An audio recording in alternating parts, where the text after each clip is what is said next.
biography. Why is TR such a cool dude?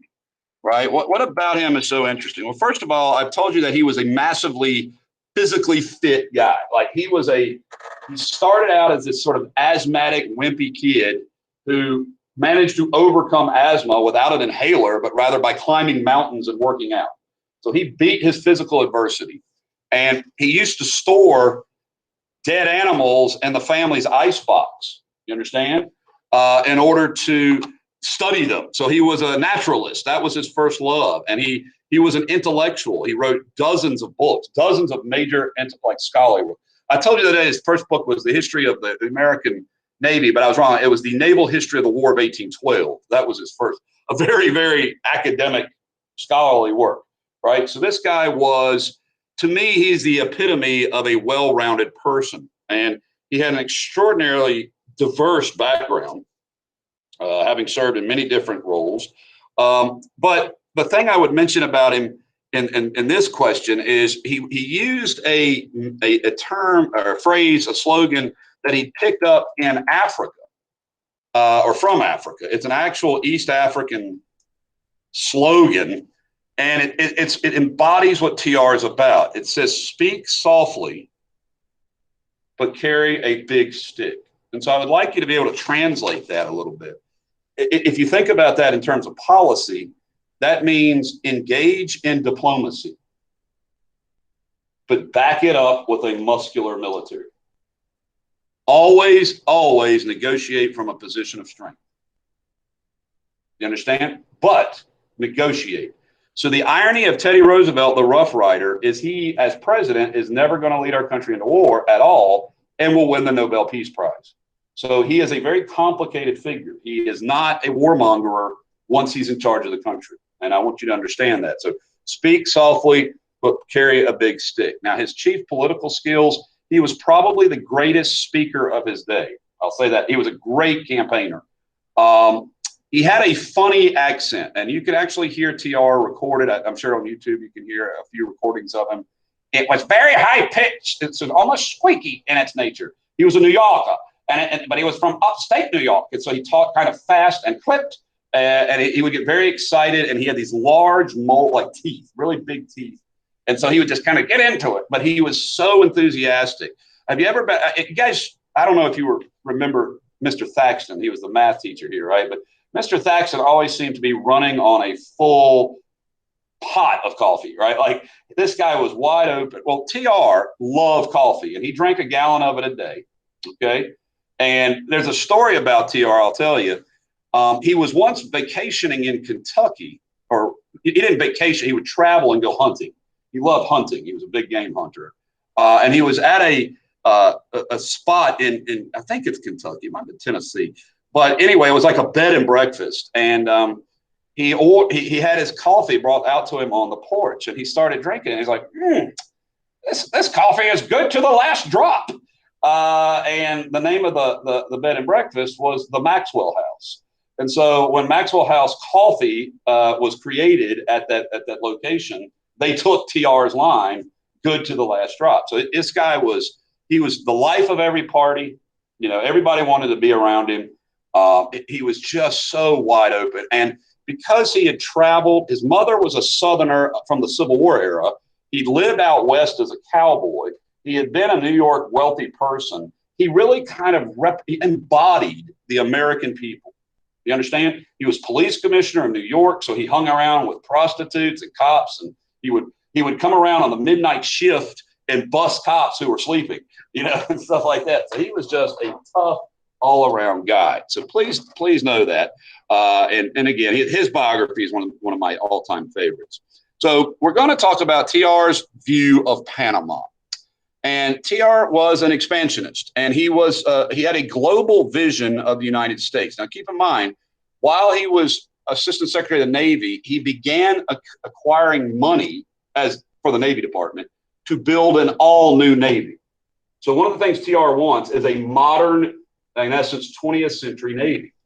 And one of the things that had come to his reality was that during the Spanish-American War, what's the name of the ship? The Oregon? Seems like there's a ship mentioned in this book. Feels like it was the Oregon. But there was a ship that was out in California. It was in, I guess it was San Diego or San Francisco, and it had to get to Cuba, right? And the problem was it was so far. Yeah, it was the USS Oregon. That's the name of it, and it was so far away that it took the ship forever to get to Cuba, around Cape Horn. So here it is. I finally found a picture of it. So during the war, I'll put this up here. This became a real concern, and for TR and others, they're like, it's unsustainable to have a warship that takes months to get to where we need it. Months, plural. Now, this is a giant steamship, right? So it took it forever to get here. Plus, at this point, goods that were produced. So if you wanted to get goods from across the Atlantic Ocean to the Pacific, there were only a handful of ways that you could do this. And one of those ways was an old train that had been built, an old railroad. So what you would do is take a voyage down to the coast of Panama, unload the ship, put it on a train. Now, all of this was kind of pre-transcontinental railroad, but if it was big stuff, you would put it on a train and then ride the train across Panama and then unload the train and then get on another ship. Or you would have to do this 3-month voyage, right? So TR, like many other expansionists, had been demanding a canal in the Isthmus of Panama, okay, or in the Isthmus of Latin America. So Central American Isthmus. It didn't have to be Panama, but they wanted it somewhere where it would cross this entire, isthmus, which is a narrow landmass, right, that connects water. So there is a problem, though, for TR, and that is an 1850 treaty. So if you go way back to 1850, and that's quite a ways back. So you go back to Millard Fillmore, there had been a treaty negotiated called the Clayton-Bulwer Treaty, which had prevented any government from sponsoring a construction of a canal in Central America. So in other words, it sort of demilitarized, depoliticized any government's construction of a canal across this Central America. Well, TR didn't like that. He wanted it to go. The problem was he had to get rid of the treaty with Britain first. So that's the first thing he does. He sends Secretary of State Hay, this was McKinley's Secretary of State, to repeal the British treaty called the Clayton-Bulwer Treaty. So they got to get rid of the Clayton-Bulwer Treaty first. So they repeal that, and the Brits go along with it amiably because they're interested in a canal being built there too.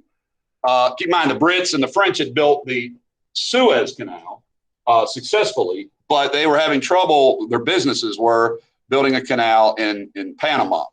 So then this Frenchman comes into the stage. So this guy, Philippe Bounavaria, is a kind of a scoundrel, but he worked for the company that had been trying to build a canal in Panama, a French company.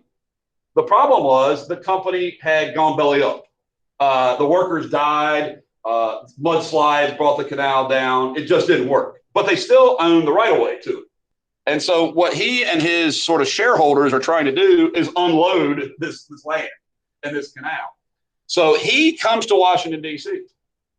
when he hears about TR and what he wants to do. And he starts, we would call him a lobbyist today. Like he starts lobbying Congress because, first of all, they're saying that Congress is looking at probably building probably building the Panama Canal that we call it in actually Nicaragua. All right, because Nicaragua has a giant lake in the middle of it. Okay, and it's a beautiful lake, and that means that you can, not have to build as much canal in Nicaragua. So here's this lovely, El Encanto volcano in Nicaragua. And I'll show you a map of where some of the many volcanoes of Nicaragua are. So what what Bonaveria does is he sends out a postcard. I don't know if I can find that postcard. I need to look for that.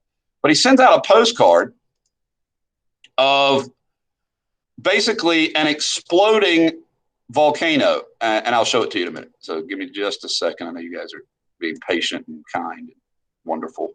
So here's all the potential volcanoes in Nicaragua.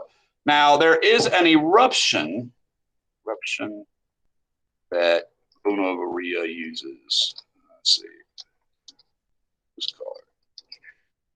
If that makes sense, we'll go. Yeah, here we go. I can't find the there it is. Where's the front of the postcard? You can actually see the postcard here, but I can't see the front of it. So he circulates a postcard, maybe this is it, of a terrible eruption, and I want to say it's Vesuvius over in Italy, but something like this. So what he does is he starts circulating around Washington the news that there are volcanoes in Nicaragua, right? And so if they build a canal in Nicaragua, what's going to happen to it? The volcano is going to blow it all to bits. So that's, that's possible. I mean, you look at this, but that's not what was actually happening at that moment. So nonetheless, Congress is like, yeah, let's do that. So let's build a canal. Now comes the second problem. Now keep in mind, TR is just like cracking the whip. Let's get this canal built. I want to see the dirt fly, he says. That's all he really cares about. The problem is Panama is a part of Colombia. Panama is actually not a country. It's like, let me give you another map here. So if you look at this, let me go up here, and because I feel like it's all about the visuals, right? Panama as part of Colombia. So back then, the Isthmus of Panama was actually considered part of the Colombian country. Yeah, here it is. Perfect. Perfecto. Please don't be giant. It's not giant. Excellent. So here's what I'm talking about. Like back then, this was where Panama was. So that's a problem. That means if you want to work in Panama, you have to get whose permission? Colombia. Well, we send down a delegation to the Colombians, and they refuse to sell it to us. Now, that sounds like familiar history, right? Like we send somebody to buy something, they don't sell it. Well, TR is not having it. So TR decides these Panamanians, they want independence. So he asks, do the Panamanians want independence? Meanwhile, Felipe Bonaveria is in Panama now. So he's gone down to Panama, and he's gotten himself selected as the foreign minister of Panama. So he is now like their Secretary of State. I know, it's kind of scoundrelish, like I said. And then they declare their independence. And so Colombia, being Colombia, is like, well, we're not going to let you declare your independence. TR sends the Navy right here. He sends the Navy right off the coast of Colombia and says, if any Colombians interfere with the Panamanian independence, the Navy will intervene. And so you can imagine, what does Colombia have to do? They back down, right? And so Panama gets its independence, that 1903. And when that happens, I should really switch the order here a little bit. Who is the foreign minister? Felipe Bonaveria. What does he do? He signs a treaty with America to create the canal. So we finally have permission, so to speak, to build a canal in Panama. I've put two guys' names here that I want you to know. One, this guy is going to eradicate the disease that killed, if I can spell it, that killed so many of the workers for the French. Dr. Walter Reed. Now, there's a hospital for the U.S. Navy hospital here in Washington, D.C. called Walter Reed Medical Center, named after him. One of the things he discovers is that the cause of yellow fever is the mosquito. And he finds out that in Panama, the folks had the Spanish had started this, being stupid. They had put these sort of big planters, like big buckets, and they were planting trees in them, these large buckets. And they would water them regularly. Well, the water would stand, and that would be the breeding ground for the mosquitoes. So like these like bred all over the country, and they weren't even realizing it. So they're going to eradicate the mosquitoes that do this, and that means people won't die from malaria anymore, or yellow fever, excuse me. The other guy is named, he's got a wonderful name, George Washington Goethals, right? G.W. Goethals. What a great name, G.W., right? And he is the chief engineer who oversees building of the Panama Canal. But he's going to be like the military. He's like, I think he was in the like Army Corps of Engineers or one of the military service branches. But he is going to be I guess it wouldn't have been Navy. I think it was Army. But nonetheless, he's going to like oversee the construction. And this is one of like, just like the Transcontinental Railroad, this is one of those great human engineering achievements, one of those great marvels of history. And so TR is going to be the first American president to leave America during his office. He goes to Panama in person. He operates the cranes himself. He gets to get into a steam crane and make it work. And steam shovel. He's like, this is so much fun. TR is the first president to go down in a submarine, first president to go up in an airplane. This guy was just like life, active life. That's what he believed in, the active life. So he goes down to Panama, you can see, and they start building. He's seeing the dirt fly. And very quickly, they finish the canal. Sorry, I guess it's not there. They relatively quick amount of time, they finished the canal on schedule and under budget. So this is one of the great achievements of really the 20th century, modern history.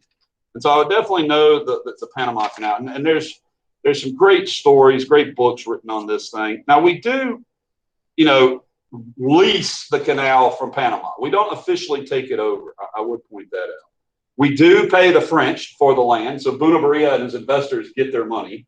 But it does prove to be a very, very valuable creation. Okay. So yeah, definitely know that. And by the way, the book mentions William Gorgas as the other figure with Walter Reed, who battles yellow fever and malaria. So. Well, they're both colonels. Yeah, Gorgas is the colonel, and Goethals is the colonel. But yeah, Goethals is the colonel you need to know. Okay, Goethals. I think it's pronounced Gur, like Gur. It may be Geh, but I've never heard it pronounced by anyone on YouTube, so I need to look that up. But yeah, you can see him in uniform here. Famous American. There's a bridge somewhere named after him. That's yeah, he's from New York. I don't see a pronunciation. It's a Dutch name. It means good ale. Awesome. I'm down with that. But I don't have Gerdos. Yeah, so it's Dutch, and he's from New York. So as was Roosevelt. So that kind of works out. So yeah, the Panama Canal, man, what a cool thing. And definitely be aware of that. Make sense? Now, obviously this was a very bullying maneuver on TR's point. Like he just basically ripped Panama out of Colombia. So the word starts to spread is like, this guy's not necessarily going to be our friend.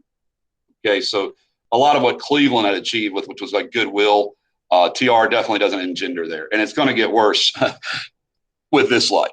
So TR is an interesting foreign policy student. Like he's an astute understanding of how history works and how the world works. Very, very bright guy. And what he was particularly concerned about, and I know this is a quote, he was concerned about the fact that Latin American countries were chronically in debt to European powers. And, America's terribly in debt to lots of countries, but we don't really sit around and worry about like China coming over here and collecting their debt or anything like that, right? Like we know we're going to pay it back. The problem was, from time to time, particularly because Latin America had like a lot of revolutions that overthrew one government and created a new government. So what would happen is that the Latin Americans would not pay their debt from time to time. And so it began to become pretty clear that the Europeans, particularly Germany, but some of the others, might come to Americas and force these countries to pay the debt that they owed to them. You understand? So like, in other words, like come and collect their debt collecting kind of thing. And TR was very much afraid that this would undermine America's role in the Western Hemisphere and endanger the sort of independence of those countries. And so you may remember the Monroe Doctrine, right? Monroe Doctrine said no colonization of the Western Hemisphere. You can't take stuff over. So what a corollary is like an amendment, like an addition. So TR is going to add and by the way, I keep calling him TR because that's what his friends called him, people who knew him. His family, when he was a kid, called him Teedy, like Teedy. No one called him Teddy to his face. Like that was not a name he liked. He didn't like being called Teddy. His respectful name was Theodore. TR is what a lot of newspapers, but if you called him Teddy, you might get punched in the mouth. Like, he just didn't like that, you know. So that's funny that that's become his name, like Teddy Roosevelt, but he didn't go by that. So anyway, TR adds on to the Monroe Doctrine this addition that says, if there's chronic wrongdoing, that means if Haiti or the Dominican Republic or Cuba, their government mismanages their affairs, right? Then in the Western Hemisphere, it will be the United States to play the role of enforcer, which means if they owe Germany money, America will go into Haiti, operate their banks, and pay Germany back. So Germany can't come over here, but who will be the policeman of the Western Hemisphere? The U.S. will be. So that's the Roosevelt corollary, where, and again, you know, he's trying to maintain stability in Latin America. Because if Germany and France and Britain and Belgium start showing up in the Western Hemisphere, then who knows what could happen, right? As far as enforcing. So this becomes known as the Roosevelt corollary. It's particularly important in the Dominican Republic, which I think is in the picture there.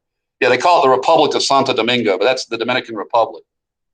This particularly applies in the DR, where he being the U.S. government, will now collect the tariff duties for the Dominican and then use that money to pay back to Germany. So they're basically operating as both the policeman and maybe you could say the accountant of these Central American countries. Okay, he does it also in Cuba, where he sends the U.S. Marines. So under President Roosevelt, it looks like America is going to be the policeman of the Western Hemisphere. And you'll often see TR depicted as either the Rough Rider or a cop during this. So here's this. He's dressed, and what he's doing is he's got the U.S. Navy, and they're patrolling the Caribbean. You understand? They're like walking around. It becomes like a Yankee Lake, you would hear people say. So I realize that that's a lot of big brotherism, but TR felt like it was not only in the best interest of the United States, but it was also in the best interest of these poor countries. You know, I'm a non-interventionist by nature, you know, so I tend to disagree with TR on this kind of stuff. But you know, he was a pretty smart dude. So anyway, that's that. Now let's shift gears to Japan. All right. The thing about Japan is that Japan had been isolationist for 200 years. Remember? So for 200 years, Japan had become sort of, I hate to call it backwards, but they had stayed in a sort of shogun samurai status while we were going through the Industrial Revolution. So you may recall back in the 1850s, back with President Fillmore and President Pierce, we dispatched American ships to Asia. And we were the first country to negotiate, and really by threat of force, open trade with Japan. Britain will open trade with China through the Opium War. So very quickly, the Japanese realized, well, we're like light years behind, right? Like, oops, we probably should have been isolationists for the last 200 years. So they're going to send Japanese people to America, all right, to study our Navy, to study our Army, to study our government. They're going to send folks to Germany. Now, that's where it gets unfortunate, because the government that they created in Japan, they model on Kaiser Wilhelm's Germany. Boy, I wish they built it like ours. But nonetheless, the Imperial Japan under the Meiji Restoration will be like Kaiser Germany.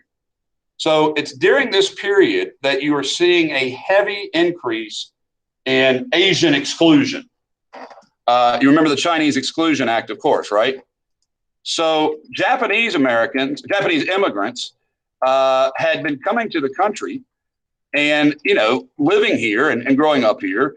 But unfortunately, they, like the Chinese, were being discriminated against. You know, they were being denied access to, for example, most notably, workers coming into the country.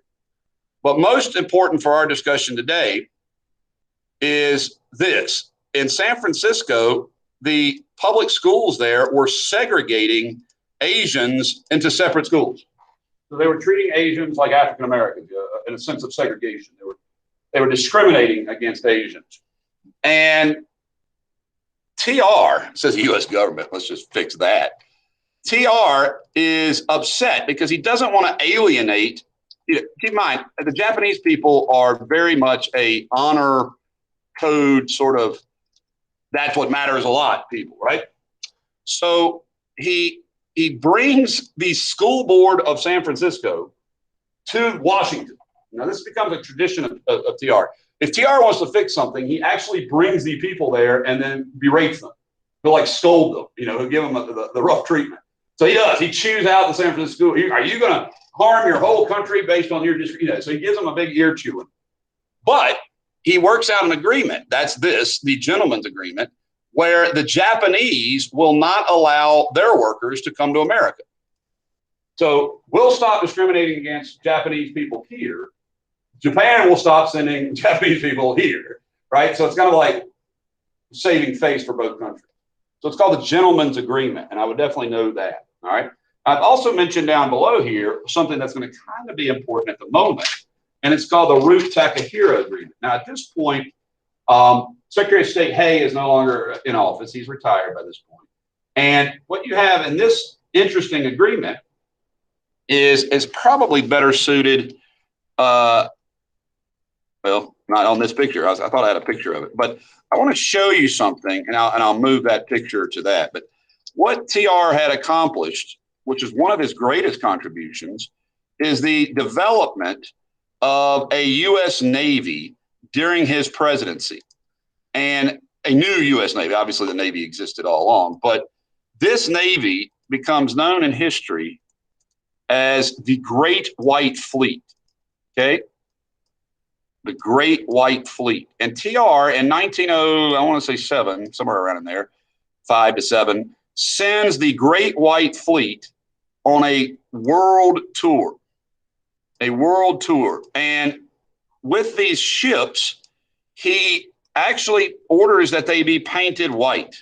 Now, normally ships are painted like gunmetal gray so that you can't really see them on the horizon and stuff. Not TR. He wants them bright white so everybody can see him. So what he does is he sails this fleet around the world. And when they get to Asia, they stop in Japan and they sort of show off. They're like, look at how awesome we are. This all metal, all modern, all powerful, Great White Fleet, right? Well, as a result of that, the Japanese are like, we don't want to mess with America. They got the best fleet in the world.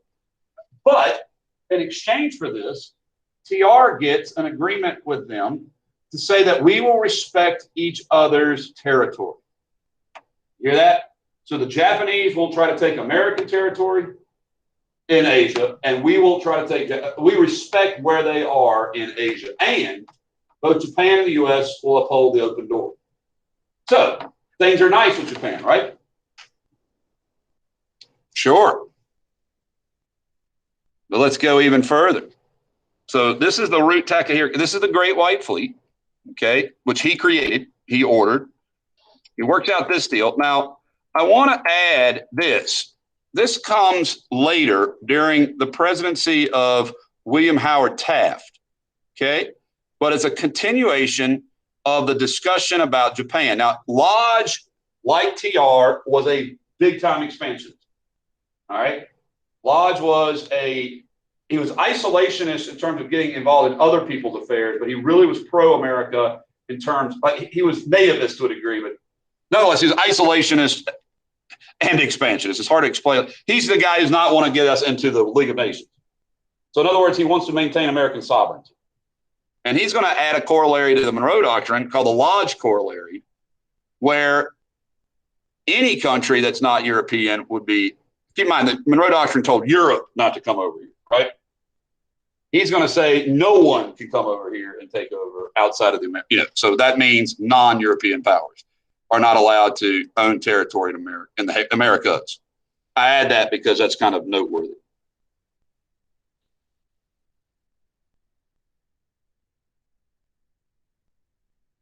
Now, I should take you to the story of the Japanese and Russians. So looks like I got out of order here a little bit. So let's go on back up here to these guys. So we were talking about Japan, right? Well, during this period, I did have a Great White. I thought I had a Great White Fleet ready for y'all. I want to show you what else is going on in the world And over in Asia, Japan has really stunned the world. Now, keep in mind, 50 years ago, 50 years before this, these folks were samurais fighting, on with swords, and that was the extent of their, they were not a very powerful country. But very quickly, they had developed industry. Okay. And in 1904, they decided to flex. And I mean big time flex. I'm going to take you back over here to this spot. Okay. I know it's kind of out of sequence, but they decided without warning to sneak attack Russia. So here's Japan. Right across the Sea of Japan is Korea, right? And this part of Manchuria that's stuck down right here was Russian at the time. All right. Russia had controlled this, particularly Port Arthur. Port Arthur was a naval base like Pearl Harbor. And the Japanese launched a surprise attack on it. Shocking news, right? And they stunningly, and I do mean stunningly, had absolutely smashed the Russians. Now, it turns out it shouldn't have been so stunning because the Russians were, this is the same Russians that get absolutely annihilated in World War I. The Russians were just as backwards as the Japanese had been. And so in terms of industrial, they get slaughtered by the Japanese, and they're going to want an end to this war. But as time went on, Japan discovered a land war in Asia is not something you want to do either. So they want an end to this war. So when you want an end to something and you can't figure out how to talk it out yourself, you get a mediator. And so they invite TR, actually, they ask TR, and he invites them to Portsmouth, New Hampshire. So from Japan comes some of the members of the imperial leadership, and from Russia comes some of their imperial leadership. And TR basically gets them, I shouldn't call it Teddy. He called him Teddy. For Theodore. He basically gets them to both give up some concessions. Japan will take over half of an island called Sakhalin Island, which is here above. You can't see it here. They don't get the whole thing. Russia will lose some territory, but not as much as it. So it's one of these things where they kind of split the difference. Neither will be pleased by the outcome, but willing to accept it. They will be willing to accept it. President Roosevelt will get the Nobel Peace Prize both for that, and they also held an international conference on armaments over in North Africa. And he'll win this Nobel Peace Prize. And people will laugh it off, initially, like TR won a Nobel Peace Prize. But, when you realize that TR never really, as president, wanted war, he actually helped end war. And so that's pretty cool, I think. So nonetheless, that's the outcome of the Treaty of Portsmouth, or the Portsmouth Agreement. Okay? So he's a very busy president in terms of foreign policy. Panama, right? Japan, Latin American countries. But what he's not going to do is draw America into a European conflict. He's going to show the world that we are truly a great power. And that's what the Great White Fleet does, right? So in conclusion, by the 20th century, you can see all of these dots. Now we're going to purchase some of them, and some of them we're going to, take through negotiations. Some we're going to annex, like Hawaii. But by the 20th century, we have a fairly sizable role in the Pacific Ocean. And this is going to become very, very important in World War II, because a lot of these places are going to be places where American Marines have to be stationed until we can attack Japan. Okay? So here's a picture of William McKinley. Again, the racism at the time was almost embarrassing to look at now. But he's sitting on a box of soap, and it says, "Have you used it?" And the Cubans, and, I'm not even sure what country that is. You guys, let me show you another term. Pickaninny? Have you ever heard of that? So pickaninny is this style of representing African Americans, or people of African, really, culture in a sort of, not Jim Crow, but this sort of savage. Oh, it's so ugly. I hate to, but I want y'all to understand why this stuff right here bothers people, rightfully so. So when you think about like Aunt Jemima syrup changing its name, this this is these derogatory images that are shameful that people were depicted at, and it makes me sad really to think about it. But now, the idea that Teddy Roosevelt, TR, and the United States are the policemen of the world. What's interesting about this cartoon is it depicts Europe sort of leaning on America for the role of mediator. So if you ever wonder when we became the policemen of the world, they thought it would be under TR. Now, it ultimately doesn't. He's just the policeman of the Western Hemisphere. But we're going to have an interesting role for him. That's a whole nother chapter in domestic policy. So TR gets in with the Spanish-American War, obviously, and this chapter is a foreign policy chapter, right? Empire and expansion. The next chapter is almost entirely devoted to his domestic policy. And that's the TR that I most admire. I mean, I think he did a great job overall foreign policy, but I really love TR's domestic policy of a square deal for all Americans. So I'm going to stop recording. You should be done with your reading.